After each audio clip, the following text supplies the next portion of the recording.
வணக்கம் and welcome to the show மஞ்சள் வெயில் மாறி. எத்தனையோ ஷோ இருந்தாலும் நம்மளோட ஷோ மாதிரி யூனிக்கான ஒரு ஷோ கிடையவே கிடையாதுங்க. அந்த மாதிரி இன்ட்ரெஸ்டிங்காக இன்ஃபர்மேட்டிவாக ஹெல்த் கண்டென்ட் உள்ள எல்லா விஷயங்களுமே வந்து நம்மளோட இந்த ஷோவில் கொடுத்துட்டு வரோம். இன்னைக்கு செக்மெண்ட்ஸ் எல்லாம் பார்க்கறதுக்கு நீங்கள் ரெடியாக இருக்கீங்க அப்படின்னு நம்புறேன். வாங்க ஷோக்குள்ளே போயிடலாம்.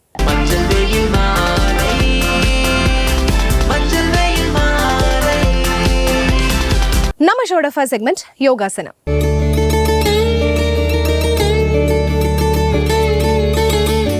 வருமுன் காப்பதே நலம் அப்படிங்கிற ஒரு பழமொழியை எல்லாருமே கேள்விப்பட்டிருப்போங்க. வந்ததுக்கு அப்புறமா வந்து யோசிக்காம முன்னாடியே வந்து நம்மளோட பாடியும் சரி மைண்டையும் சரி எப்படி ரிலாக்ஸாக பீஸ்ஃபுல்லாக வச்சுக்கிறது, ஹெல்த்தியாக எப்படி வச்சுக்கிறது அப்படிங்கிறதுக்கான ஒரு விஷயம் தான் யோகாசனம். அந்த யோகாசனத்தை இந்த செக்மெண்ட்ல எவ்வளோ ஈஸியாக சொல்லி தராங்க அப்படிங்கிறத பாருங்க. அனைவருக்கும் வணக்கம். இன்றைய யோகா பக்கம் நம்ம பார்க்கக்கூடியது வந்து ஃபேட்டி லிவர், அதுக்கப்புறமேட்டு டயபெட்டிஸ், இந்த பேன்க்ரியாஸ்க்கு இந்த லிவருக்காகவே வந்து நம்ம சில ஆசனங்கள்லாம் வந்து பண்ண போகிறோம். அது எப்படி பண்ணுறதுன்னு வந்து நம்ம பார்க்க சுலபமாக தான் இருக்கும். இப்போ வந்து ஃபஸ்ட்டு ஆசனம் வந்து மார்ஜாரி ஆசனம்.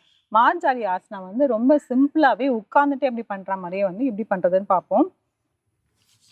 இப்போ நான் வஜ்ராசனாவில் உட்காந்துருக்கேன்.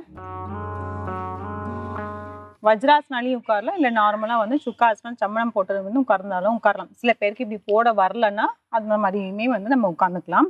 இப்போ இந்த வஜ்ராசனத்தில் உட்காந்து இந்த கைகள் வந்து இந்த முட்டிக்கிட்ட அப்படியே வச்சுட்டு இப்போ வந்து நல்லா வந்து முதுகு தண்டை நேராக ஆக்கிட்டு இந்த மார்பகுதி விரிச்சிட்டு இந்த தோல் பட்டி நல்லா பின்னோக்கி கொண்டு போயிட்டு நல்லா வந்து பின்னோக்கி இப்படி வளையணும். வந்துட்டு இப்படி அப்படியே வந்து நம்ம முன்னோக்கி வந்து இப்படி குனியணும். நம்ம முதுகு வந்து நல்லா வந்து இப்படி ஹஞ்ச் பேக் வர மாதிரி பண்ணணும். இதுலேயே வந்து மூச்சு இழுக்கும் போது வந்து நல்லா பின்னோக்கி போகணும், மூச்சு விடும் போது வந்து முன்னோக்கி வந்து வரணும். இதே மாதிரி ஒரு 5 முறை வந்து நம்ம செஞ்சுக்கலாம். மூச்சு நல்லா இழுக்கும் போது முதுகு தண்டை நல்லா நேராக ஆக்கிக்கோங்க.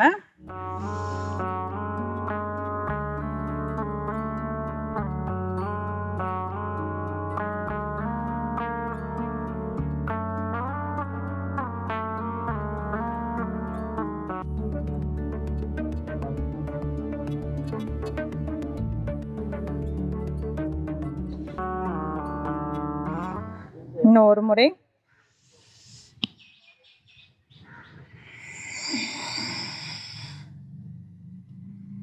தலை எடுத்துக்கலாம்.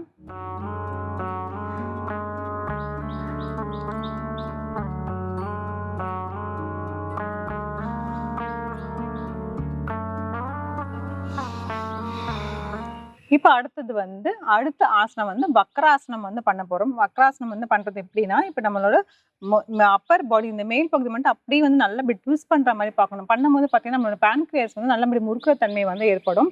அப்போ அந்த லிவருக்கும் சரி அந்த பேன்க்ரியாஸும் சரி நல்லாவே வந்து ஆக்டிவாக இருக்கும். நல்லா வந்து இன்சுலினை வந்து நமக்கு வந்து சுரக்கும். இப்போ இது எப்படி பண்ணுறதுன்னா, நான் வந்து வலது காலை வந்து நீட்டி வச்சுட்டு இடது காலை வந்து இப்படி மடக்கிடுறேன்.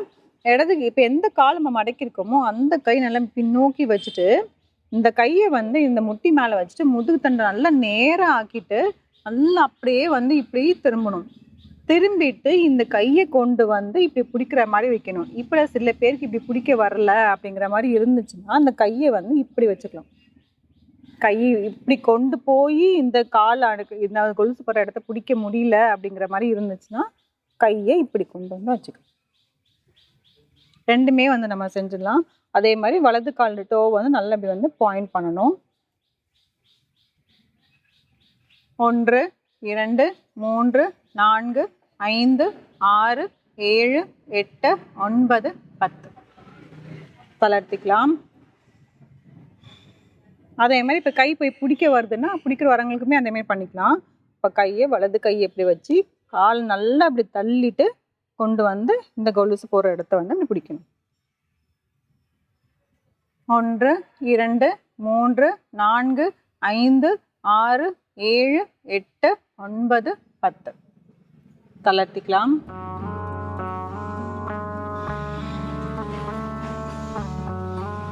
அதே மாதிரி நம்ம வலது காலில் வந்து பண்ணணும். வலது காலை வந்து மடைச்சிருக்கிறதுனால வலது கையே பின்னோக்கி கொண்டு போய் வச்சிடுறேன். அதே மாதிரி இடது கையை மடக்கிட்டு இந்த கால் போய் இப்படி பிடிக்க போகிறோம். நல்ல முதுகு தண்டை நல்ல நேராக ஆக்கிட்டு இப்படி திரும்பணும். 1 2 3 4 5 6 7 8 9 10 தளர்த்திக்கலாம். இப்போ கை பிடிக்க முடியாதவங்களுக்கு இந்த கை இப்படியே கொண்டு வந்து வச்சிடலாம்.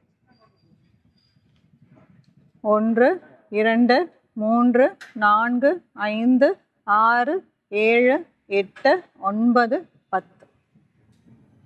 தளர்த்திக்கலாம்.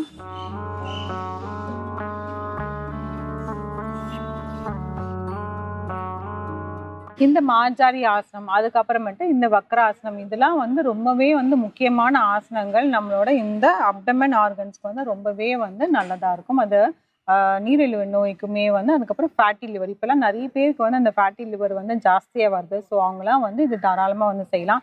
இதையே வந்து நிறைய கவுண்ட்டு, இப்போ நம்ம 10 கவுண்ட்டு வச்சுருக்கோம், அதே வந்து நம்ம 20 கவுண்ட்டு, 3 செட்டு 5 செட்டு, அதே மாதிரி வந்து நம்ம செஞ்சுட்டே வரும்போது பார்த்தீங்கன்னா நிறைய பலன்களில் வந்து வரும்.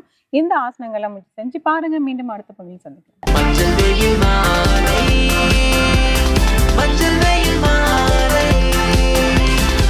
நம்ம ஷோட நெக்ஸ்ட் செக்மெண்ட் இங்கிலீஷ்ல பேசலாம். எல்லாருக்குமே அவங்களோட தாய்மொழி அளவுக்கு இங்கிலீஷையும் பேசணும் அப்படிங்கிற ஒரு ஆசை இருக்கும். ஸோ அந்த ஆசையை நிறைவேற்றுறதுக்கான ஒரு செக்மெண்ட் தான் நம்மளோட இந்த இங்கிலீஷ்ல பேசலாம் செக்மெண்ட். இவர் இன்னைக்கு என்ன சொல்லிக் கொடுக்க போறாரு அப்படிங்கிறத பார்க்க ரெடியா இருக்கீங்களா? வாங்க. ஹலோ ஃப்ரெண்ட்ஸ், இன்றைக்கி நம்ம இங்கிலீஷில் பேசலாங்கிற நிகழ்ச்சியில் புதுசாக என்ன பார்க்க போகிறோம், ஆல்ரெடி என்ன பார்த்துட்டு இருந்தோம் அப்படிங்கிற ஒரு சின்ன நினைவூட்டலோடு இன்றைக்கான கிளாஸை ஸ்டார்ட் பண்ணிடலாம். யூஸ்வலாக நான் என்ன பண்ணுறோம், ரீகால் அப்படிங்கிறது பார்க்கணும் இல்லையா, ரீகலெக்ஷன்ஸ் அப்படிங்கிறத. ஸோ ரீகால் அப்படிங்கிறது நம்ம எப்படிலாம் சொல்கிறாங்க, என்னெல்லாம் ரீகால் பண்ணுறாங்க, நம்ம என்ன பார்த்தோம் ஆல்ரெடி அப்படிங்கிறத வந்து நம்ம என்ன பண்ணுறோம், கொஞ்சம் ஞாபகப்படுத்தி பார்க்குறோம். அப்படி ஞாபகப்படுத்தி பார்க்கும்போது நமக்கு என்ன வரும், கொஞ்சம் ஒரு கண்டினியூட்டி வரும். எழுதலாம், ஓகே இதுதான் நம்ம பார்த்தோம், இந்த ரூல் தான் பார்க்குறோம், இப்படி தான் எழுதணும் அப்படிங்கிறதும் நமக்கு தெரிய வரும். சரிங்களா? ஸோ அதுதான் ரீகால் அப்படிங்கிறது. ஸோ அப்படி இருக்கும்போது நம்ம எதை பற்றி பார்த்துட்ருக்கோம், காலங்கள், டென்சஸ் இல்லையா. ஸோ டென்சஸ்லேயே நமக்கு எப்படி இருக்குது, நிகழ்காலம், எதிர்காலம், இறந்த காலம், அந்த மாதிரி 3 வகையான டென்சஸ் இருக்குது. ஸோ 3 மட்டும் சொல்ல முடியாது. த பேஸ் ஆஃப் ஃபவுண்டேஷன் இந்த 3 டென்சஸ் வச்சுட்டு ரெஸ்ட் ஆஃப் டென்சஸை நம்ம என்ன பண்ணுறோம், மேக் பண்ணுறோம். அதாவது ப்ரெசண்ட்டு, பர்ஃபெக்ட், அதாவது கண்டினியூஸ், பர்ஃபெக்ட் கண்டினியூஸ், அந்த மாதிரி நம்ம ஃப்ரேம் பண்ணி கொண்டு வந்துட்ருக்கோம். சரிங்களா? ஸோ அப்படி இருக்கும்போது ஒரு டென்ஸ் அமைக்கிறீங்க அப்படின்னா அந்த டென்ஸுக்கு என்ன வேணும், ஒரு சர்டன் ரூல் வேணும். ஸோ நான் ஆல்ரெடி சொன்னது தான், ஒரு ரூல் தெரிஞ்சால் போதுமா மேம், கிராமரில் நம்ம ரொம்ப ஸ்ட்ராங்களா அப்படின்னு கேட்டிங்கன்னா கண்டிப்பாக நீங்கள் ஸ்ட்ராங் தான், அது இல்லைன்னு சொல்ல முடியாது. பட் ஒரே ஒரு ரூல், அதாவது ஜஸ்ட் ஒரு டிஃப்ரெண்ட் ஆஃப் ரூல் வச்சுட்டு மட்டுமே நம்ம கிராமரில் ஸ்ட்ராங்குன்னு சொல்ல முடியாது. Can be analyse. நம்ம என்ன பண்ணணும், நம்ம அதை அனலைஸ் பண்ணணும். ஸோ ரியல் டைமில் ஒருத்தருக்கு பேசுகிறதுக்கு வேணும், ஒருத்தவங்களுக்கு எழுதுறதுக்கும் வேணும், ரெண்டுமே வேணும். அப்படிங்கும்போது ஸோ அதை கேட்டகரைஸ் பண்ணுறதுக்கு முக்கியமாக என்ன வேணும்னா ப்ராக்டிஸ். ஸோ தப்போ ரைட்டோ, whatever, to write or to speak. So அப்போ உங்களுக்கு அந்த கரெக்ஷன்ஸ் பண்ணும்போது இல்லை சொல்லி பார்க்கும்போது உங்களுக்கு ஈஸியாக இருக்கும். ப்ரொனவுன்சியேஷன் அப்படிங்கிறது ரொம்ப முக்கியம். Fluency of pronunciation. நீங்கள் பேசும்போது உங்களுக்கு வாய் தடுமாறுது, திக்குது, இல்லை தயக்கமாக இருக்குது அப்படின்னா please have a reading practice everyday 5 minutes. ஒரு 5 minutes எவ்ரிடே ரீடிங் ப்ராக்டிஸ் வைக்கும்போது you could get multiple of things. சரிங்களா? ஸோ நல்ல ஒரு ஃப்ளூயன்சி, நல்ல நம்மளுடைய நாக்கு வந்து சுழண்டு வரும். ஸோ ஏன்னா நம்ம தமிழில் நம்ம இலக்கணம் படிக்கும் போதே என்ன பண்ணுவாங்கன்னா நம்மளுடைய நாக்கில் தான் என்னென்ன எழுத்துக்கள் எங்கெங்கே இருக்குன்றத உச்சரிப்புகளுடைய வரைபடத்தோடு கொடுத்துருப்பாங்க. அதே மாதிரி தான் நம்மளுடைய பேச்சுமே. நம்மளோட பேசுகிறது அப்படிங்கிறது வந்து ஸோ ஒரு கண்டினியூட்டியில் பேசணுன்னா இதுதான் நமக்கு ஒரு டிப் மாதிரி. சரிங்களா?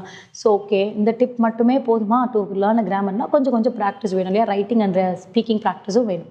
ஸோ அப்போ ரைட்டிங் ப்ராக்டிஸில் நம்ம எதை பார்க்குறோம், டென்ஸ். அதுவும் இப்போ ப்ரெசென்ட்டாக நம்மளுடைய ப்ரெசென்ட் கண்டினியூஸ் பற்றி பார்த்துட்ருக்கோம். அஃபர்மேட்டிவ்ஸோடு பார்க்குறோம், positive, negative, interrogative.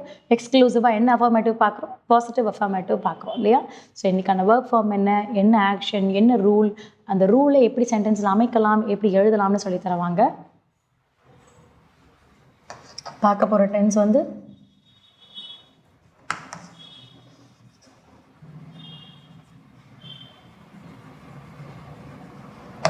present continuous tense,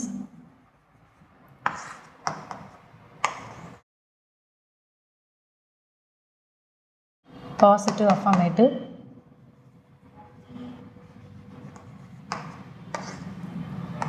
என்னெல்லாம் verb form இருக்குன்னு பார்க்கலாம்.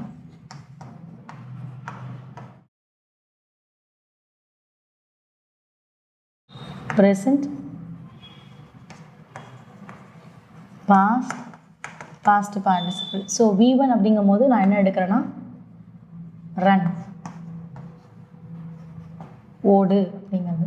ஸோ இதே வந்து V2 and V3க்கு V2 வந்து ran, V3 வந்து ரன். அப்போ இது எப்படி சொல்லுவாங்கன்னா ரன், ரேன், ரன். ஓடு, ஓடினேன், ஓடினான் அப்படிங்கிற மாதிரி run, ran, run. Then V1 + ing running. Run அப்புறம் நிங், ரன்னிங் அப்படிங்கிறது. ஸோ இப்போ ஆக்ஷன் ரெடி இல்லையா? ஸோ இப்போ என்னென்ன சப்ஜெக்ட்ஸ் இருக்குன்னு பார்க்கலாம். I, we, you, he, she, they, it, இவங்க எல்லாமே சப்ஜெக்ட்ஸில் தான் இருக்காங்க. தென் ரூல், யாருடைய ரூலு? ப்ரெசன்ட் கண்டினியூஸோட ரூல். ஐ வந்து am, was, he is, was, she is, was, it is, was. இது தென் வந்து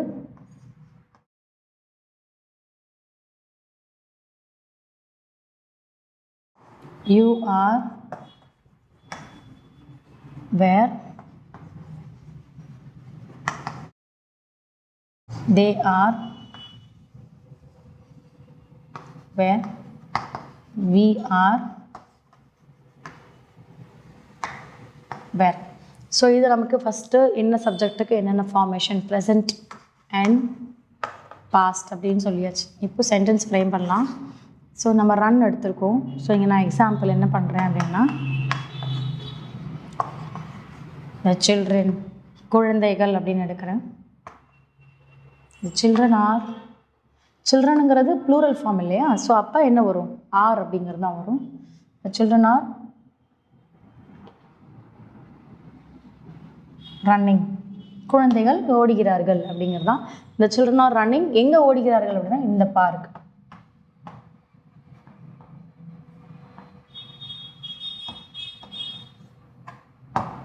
ஸோ அப்போ குழந்தைகள் என்ன பண்ணுறாங்க? பார்க்கில் ஓடுறாங்க. ஸோ அப்போ என்ன பண்ணலாம் அப்படின்னா,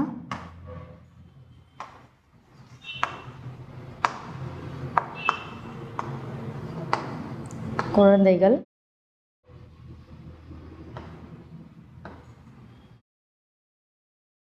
பூங்காவில்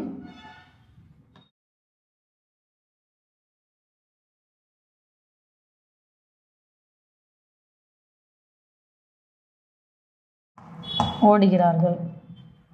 குழந்தைகள் பூங்காவில் ஓடுகிறார்கள். The children are running in the park அப்படிங்கிறது தான். ஸோ அப்போ இங்கே வந்து சில்ட்ரன் அப்படிங்கிறத நம்ம ப்ளூரல், சிங்குலர்னால் சைல்டு இல்லையா? ஸோ அது ஒன்று இருக்குது.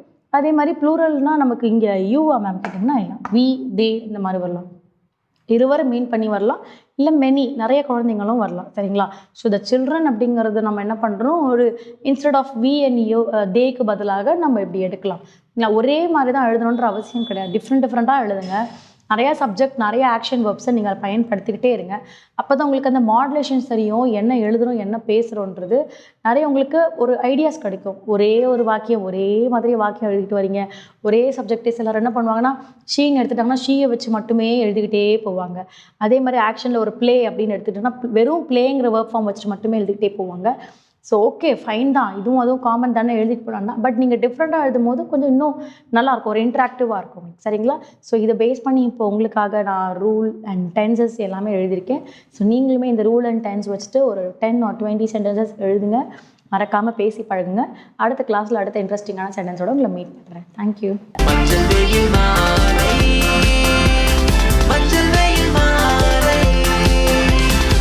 நம்ம ஷோட நெக்ஸ்ட் செக்மெண்ட் தெரிந்து கொள்வோம்.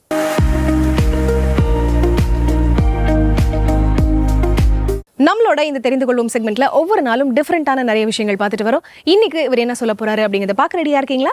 வாங்க பார்க்கலாம்.